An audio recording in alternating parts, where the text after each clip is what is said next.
Dragii mei, am revenit încă cu un nou clip. Să vă arăt puțin niște bureți. Andrei, ia arată la cameră, știu, bureți. Așa, da, tati.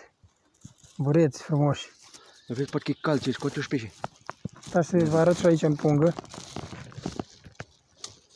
Uitați, niște hulughițe. Da, deci frumoase. Păi, dar nici nu mai în cap aproape. Vedeți de acolo, nu mai sunt?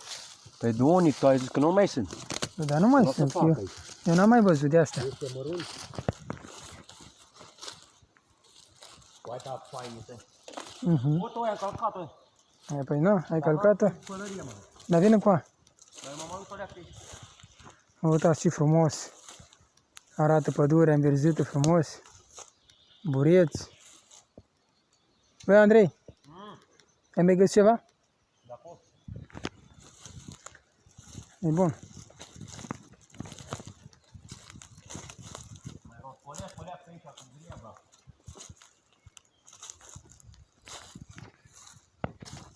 Uitați, dragilor, cât e de frumoasă păhărica asta de aici.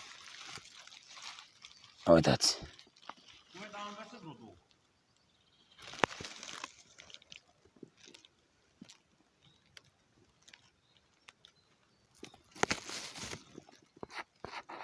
Cioi mari.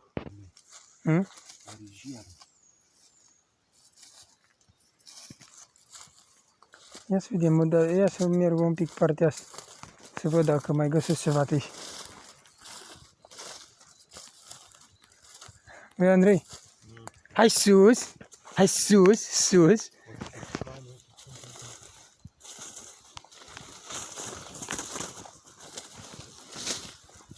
Frumos, frumos! Frumos, frumos, frumos! Frumos are! Da. Nu? Ce-i plăcut de aici, pădure? Ia să vedem, nu mai găsim vreo una, două, trei. O frumusețe să vii vara în pădure. La praj, la mur. Și vieză. Am văzut copacul ăla, uite, vezi, care cu doi crași, am zis că e cineva după copac. Ai mai găsit? Așa frumoase. Am câteva aici. Frumoase tare. Tare plăcute. Ia. Două gemene găsi? Frumoase tare. Ia, mai uite. Am uite mă leagă pe aici, așa și vedem ce facem. Mergem, așteptăm. Mă duc prin parchetul. Păi și pe unde mergi?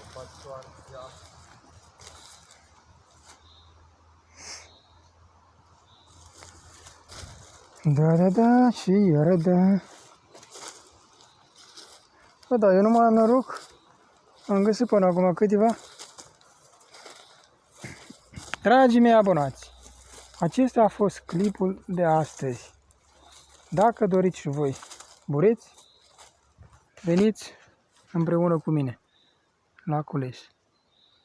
V-am pupat, să aveți în continuare o zi foarte frumoasă.